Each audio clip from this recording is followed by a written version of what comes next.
आपसे जानना चाहूँगा, जैसे आपने कहा कि छोटे छोटे शहरों में आप लोग गए और बहुत सारे जो नए स्टार्टअप्स हैं उनसे मिले। थोड़ा सा हमें और बताइए इसके बारे में कि क्या क्या रिसर्च करनी पड़ी। आई एम श्योर बहुत सारी रिसर्च लगी होगी जी इसके जी। पीछे, उसके बारे में कुछ बताइए। और भारत स्टार्टअप यात्रा क्या है उसके बारे में भी अगर थोड़ा सा शेयर करें हमारी ऑडियंस के साथ में। जैसे कि मैंने पहले ही कहा था कि जो जो प्रोडक्शन हाउस है अक्टूबर स्काई, वो उस संस्था का ये मानना था कि कहानियां तो सब कह रहे हैं और अपने अपने तरीके से कह रहे हैं, क्यों ना हम ऐसी कहानियां कहें जिससे, क्योंकि वो मतलब ऐसी कहानियां कही जाए जिससे लोग इंस्पायर हो सकें। मतलब कहानियां तो कई तरीके की होती हैं। एक आदमी रैग से रिच हो जाता है, एक आदमी मतलब इंदौर से आके स्टार बन जाता है ना। कहानियां होती हैं, लेकिन ये कहानियां उन्होंने कैटेगराइज किया। कहा कि हम उन स्टार्टअप्स की कहानी कहेंगे, क्योंकि स्टार्टअप्स हर रोज जन्म लेते हैं, दम तोड़ देते हैं, कुछ सपने अधूरे ही रह जाते हैं, कुछ पूरे ही नहीं होते हैं। तो ये उनका बेसिकली उनका विजन था कि हम ना वैसे स्टार्टअप्स की कहानी कहते हैं जो मतलब नहीं होता, क्रॉल करके रेंग रेंग के धीरे धीरे चलना शुरू किया और आज दौड़ते हैं, दौड़ते हुए नजर आ रहे हैं। ताकि हम और आप जो ये सोचते हैं कि यार हमको भी कुछ स्टार्टअप करना चाहिए, कि आप ही डर जाते हैं कहाँ बाजार है, कौन लोग मिलेंगे, कैसे लोग मिलेंगे, ये उनके लिए दस्तावेज का काम करेगा। जो इसको एक बार देख लेगा, मेरा पूरा यकीन है कि वो, अगर उसके मन में कोई ख्वाब है कि हम ये चीज़ करना चाहते हैं, तो ज़रूर पूरा करने के लिए खड़ा हो जाएगा।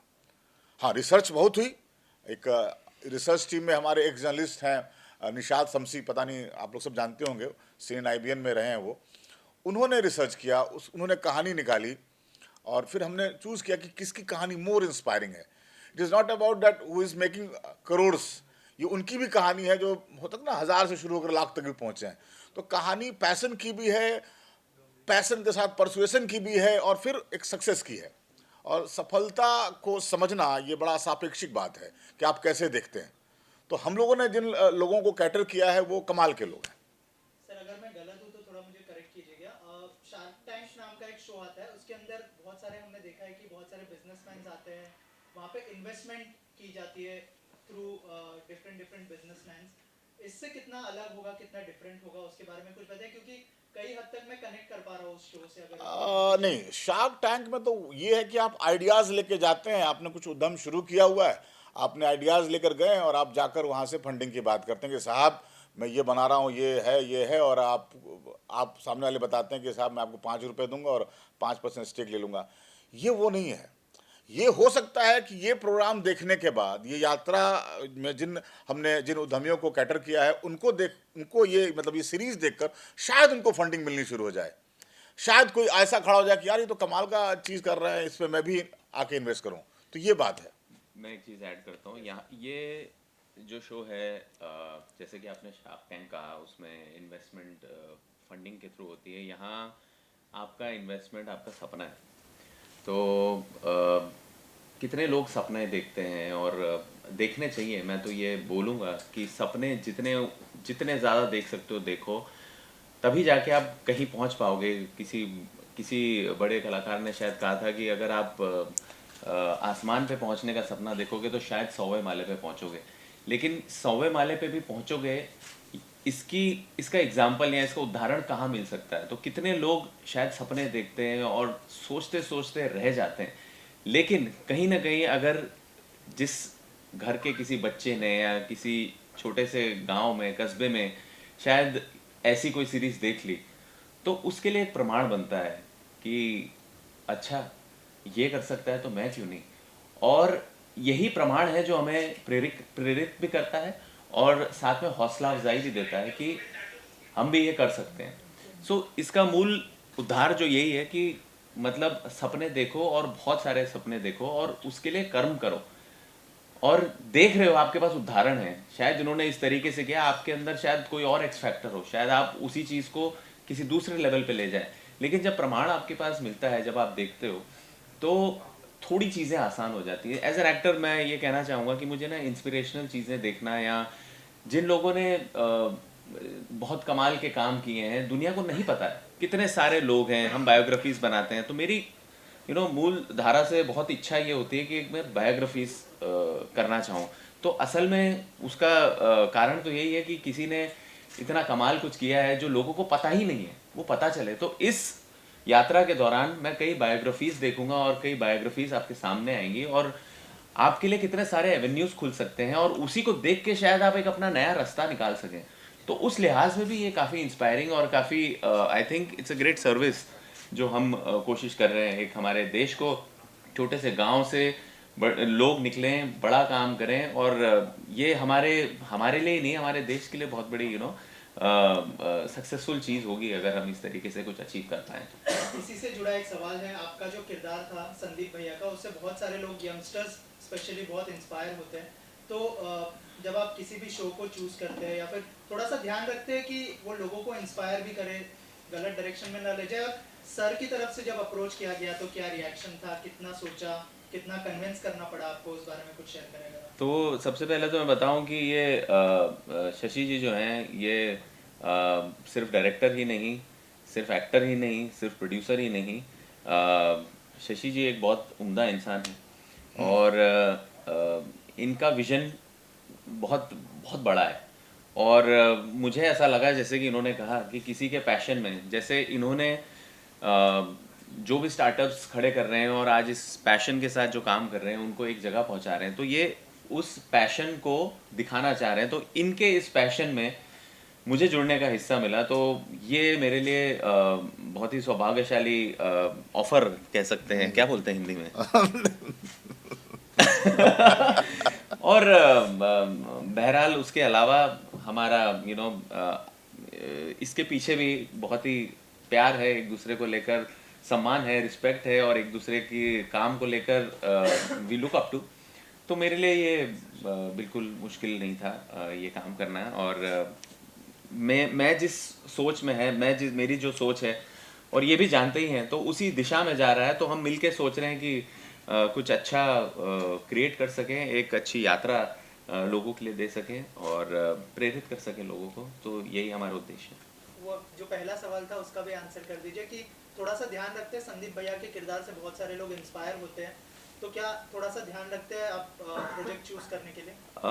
देखिए, सबसे पहले मुझे इंस्पायर होना है उस प्रोजेक्ट को करने के लिए, तो सबसे पहले वो मेरे कारण रहता है, लोग रहते हैं कि किस वही वाली बात है, किस जज्बे से वो बना रहे हैं, तो उसमें वो आपको फील हो जाता है। और अगर आप कहेंगे कि मैं चूज़ करता हूँ, तो मैं कहूँगा कि मैं प्रोजेक्ट्स नहीं चूज़ करता, शायद प्रोजेक्ट्स मुझे चूज़ करते हैं। तो मैं किसी भी तरह उस प्रोजेक्ट जो मुझे चूज़ करता है मैं वो कर लेता हूँ। उसी तरह यही यात्रा है, उस यात्रा में मैं जुड़ जाता हूँ। सारी पॉलिसीज उनके फेवर में बनी है, तो वो लोग भी चाहते हैं कि इस तरह की कहानी बने, इस तरह के शोज़ बने। और ये रियलिटी शोज़ है एक तरह से देखा जाए, इसमें कहीं कोई भी कंस्ट्रक्टेड नहीं है, कुछ भी ऐसा नहीं है कि हमने फैब्रिकेट करके बनाया है। जो जैसा है, अगर किसी ने अपने मतलब कुछ लोगों ने तो यहाँ तक कह दिया कि हमारा टर्नओवर कितना है ऑन कैमरा, वो हम कोशिश कर रहे हैं कि हम उसको रखें या ना रखें।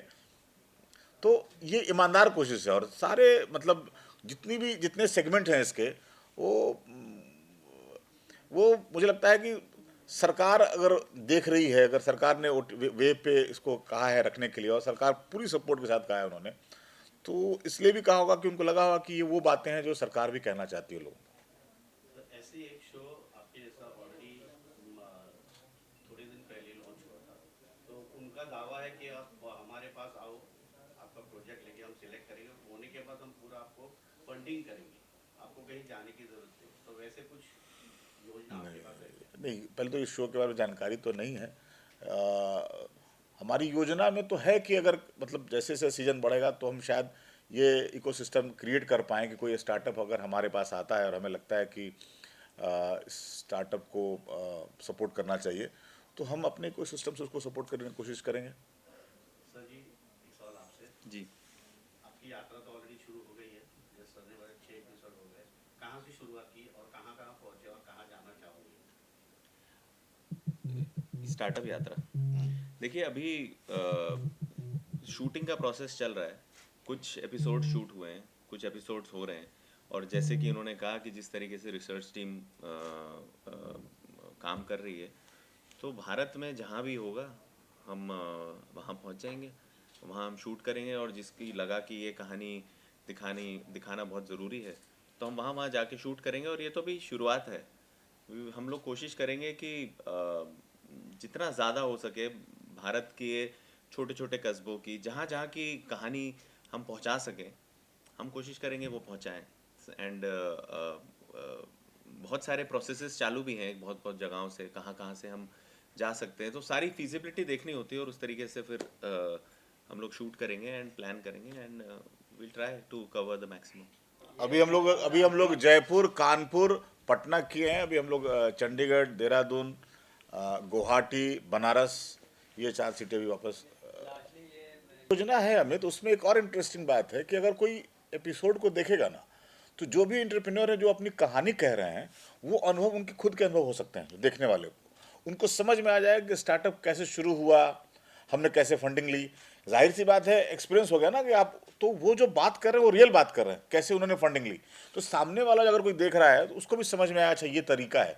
दूसरा, जैसे मैंने भाई साहब का आंसर किया था ना कि एक इकोसिस्टम बनाने की कोशिश में लगे हुए हैं कि कोई इंटरेस्टिंग स्टार्टअप आ गया तो हम कैसे उसको उसके साथ हम पार्टनरशिप कर सकते हैं, या कैसे उसको कनेक्ट करवा पाए, कैसे उसको गवर्नमेंट की पॉलिसीज के तहत उसको और आगे बढ़ाएं, वो सब है। और क्या सुनील ग्रोवर से भी कुछ बात हुई? मतलब इसमें टाइटल में भारत है, हाँ, गुलशन ग्रोवर से बात हुई। नहीं, ये बिल्कुल इसमें सारे ग्रोवर और कपूर सब हम ही लोग हैं इसमें। अच्छा, और एक मतलब रिसर्च क्या निकला कि मतलब इंडिया का कौन सा ऐसा स्टेट है जहाँ पर स्टार्टअप को लेकर युवाओं में सबसे ज्यादा मतलब जिज्ञासा भी है और एक टेम्परामेंट भी है। और उसमें अगर मैं कहूँ, क्योंकि आप बिहार से हैं, तो उधर के युवाओं में क्या आपको नजर अरे आता कमाल है, है कि नहीं? बहुत है। तुम देखो, एक रोडवेज है, हनुमान, हनुमान वाले तो यहाँ बॉम्बे में भी उनका भी है कि कोई आए ना आए हनुमान आएगा, कैचलाइन है। और हनुमान एम्बुलेंस, मतलब उन्होंने रेलवे से टाइप किया हुआ है, पवन हंस से टाइप किया हुआ है, मतलब और कमाल का स्टार्टअप है। उन्होंने कोरोना में शुरू किया और स्टार्टअप अच्छा चल रहा है। देहात, देहात गूगल करो, शशांक की कहानी मुझे लगता है लाखों युवाओं को इंस्पायर करेगी। और बहुत अर्ली एज में उसने शुरुआत की थी, तो आज देखो, आज मुझे लगता है कि 8-9 हज़ार करोड़ का तो बिजनेस है उन लोगों का। इसी तरह कई हैं, वही नहीं, इसके अलावा बिहार में तो पूरा इकोसिस्टम है। पटना बेट्स देखो, बिहार स्टार्टअप एसोसिएशन है, कई सारी चीज़ें हैं। मैं कह रहा हूँ कि ये जैसे बेंगलोर में कहता है ना कि पत्थर मारोगे किसी स्टार्टअप पे गिरेगा, तो बेंगलोर में तो है ही, मुंबई में भी है, दिल्ली में भी है। आइडिया यही था कि यार हम चले कोटा में, चले कोटा में स्टार्टअप क्या कह रहा है, हम गुवाहाटी में चले वहाँ कौन सा स्टार्टअप है, कितना। तो ऐसा नहीं है कि कहीं से कहानी आ रही, रिसर्च भी लग रहा है, क्योंकि उसकी प्रमाणिकता भी तय करनी है। मतलब आप कोई कोई समोसे की दुकान चला रहा है और अचानक से उसको बड़ा कर दे, तो वो उसको हम कैसे स्टार्टअप समझेंगे, समझ रहे हो। तो वो सब भी कई कई पहलुओं पे हम कहानियों को देखते हैं, फिर हमें लगता है कि कौन सी बात कहनी चाहिए। और नहीं, आपसे सवाल कि ये शो जो है वो मतलब इस पे आ रहा है, वेव्स पे आ रहा है, ठीक है, जबकि आपकी पॉपुलैरिटी नेटफ्लिक्स, अमेज़न और इस तरह के प्लेटफॉर्म की है, ठीक है। तो ये मतलब थोड़ा सा शक था कि क्यों हम मतलब वेव्स पे आ रहे हैं, चलो यार नेटफ्लिक्स को ट्राई करते हैं, अमेज़न को ट्राई करते हैं, या नहीं? देखिए, मेरा नज़रिया थोड़ा सा अलग है। मेरा नज़रिया ये कहता है कि अच्छी कहानी, अच्छा सेटअप, अगर उसको एक प्लेटफॉर्म मिल रहा है तो मेरे लिए वही एक बड़ी जीत है। आप अगर देखें, जैसे कि हम लोग भी स्टार्टअप की बात कर रहे हैं, भी काफ़ी लोग इस प्लेटफॉर्म को सपोर्ट कर रहे हैं और हमारे गवर्नमेंट का इनिशिएटिव है, एक प्लेटफॉर्म है, तो इट्स और हमारे लिए ये सौभाग्यता, क्या बोलते हैं, ये सौभाग्य की बात है कि एक प्लेटफॉर्म मिला है अच्छा शोकेस करने के लिए। तो मुद्दा ये है कि कहानी लोगों तक पहुँचे।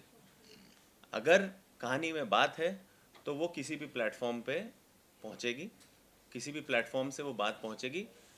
ठीक है, आज वेव्स ने हमें सपोर्ट किया है तो हम आभारी रहेंगे वेव्स के। आगे जाके क्या पता किसी और प्लेटफॉर्म पे आए ताकि और रीच हो। धीरे धीरे क्या पता वेव्स की इतनी बड़ी रीच हो जाए कि कहीं जाना ही ना पड़े। तो शुरुआत तो हमें भी कहीं ना कहीं तो करनी होगी ना, ये भी तो एक स्टार्टअप का रूल है। तो if we start judging that then it is no good on our part. So मुझे लगा कि एक अच्छी अपॉर्चुनिटी है, अच्छे लोग हैं, अच्छी बात कहना चाह रहे हैं, मेरे लिए वो ज़्यादा बड़ी थी। और किसी प्लेटफॉर्म पे आ रही है तो वो मैंने तय किया कि वो मेरा नज़रिया उस तरीके से था, बात आनी चाहिए, पहुंचनी चाहिए, तो that is what we think about. निजी सवाल हमारा पहला एपिसोड मोस्टली कानपुर का है, जिसमें हम 3 लोगों की कहानी कह रहे हैं।